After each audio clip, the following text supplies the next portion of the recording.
అలేఖ్య అక్కడే అలా నిలబడి ఆలోచిస్తూ ఉండగా ఇంతలో అక్కడికి సీను వస్తాడు. సీను వచ్చి అలేఖ్యని ఆ రూపంలో చూసి ఒక్కసారిగా షాక్ అయిపోతాడు. ఏంటి నేను చూస్తున్నది శిలకమ్మనేనా? శిలకమ్మ ఏంటి ఇలా మారిపోయింది అని చెప్పి సీను అయితే షాక్ అయ్యి అలా చూస్తూ ఉండిపోతాడు. ఇక చిలకమ్మ ఎదురుగా వెళ్ళి నిలబడి తనైతే గతాన్ని గుర్తు తెచ్చుకుంటాడు. శిలకమ్మ అప్పట్లో ఎలా ఉండేది, ఇప్పుడు శిలకమ్మ చీర కడితే ఎలా ఉందేంటి అని చెప్పి అనుకుంటూ ఉంటాడు.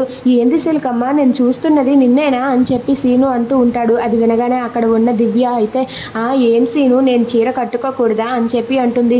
అది కాదు శిలకమ్మ, నువ్వు చాలా బాగున్నావు చీరలో, నువ్వు అప్పుడు ఎట్లుండేదానివి అట్లా లేవు, చీర కట్టుకుంటే ఇంకా బాగున్నావు శిలకమ్మ అని చెప్పి అంటాడు. అది వినగానే అక్కడ ఉన్న అలేఖ్య అయితే సరేలే సీను, ఏంది ఇలా వచ్చావు అని చెప్పి అంటూ ఉంటుంది. అది వినగానే అక్కడ ఉన్న సీను అయితే ఏంటి శిలకమ్మ, నువ్వు ఉయ్యట్లో నుండి పడిపోయాక నీకు దెబ్బ తగిలిందని నాకు తెలిసింది. ఇప్పుడు అక్కడ మీ పెద్దమ్మ పెదనాన్న నీ కోసం చాలా సమజైతున్నారు. మీ పెద్దమ్మ పెదనాన్న నీ కోసం ఎదురు చూస్తున్నారు శిలకమ్మ, పద మనం వెళ్దామని చెప్పి సీను అంటాడు. అది వినగానే అక్కడ ఉన్న అలేఖ్య ఒక్కసారిగా షాక్ అయిపోతుంది. అమ్మో, ఇప్పుడు నేను సీనుతో వెళ్తే ఇక్కడ ఏం జరుగుతుందో ఎలా జరుగుతుందో, ఆదిత్యకి నేను ఎలా దగ్గర అవుతాను, నేను ఇవేవి తెలుసుకోలేను, ఇప్పుడు సీనుతో నేను వెళ్ళకూడదు అని చెప్పి అలేఖ్య తన మనసులో అనుకుంటుంది.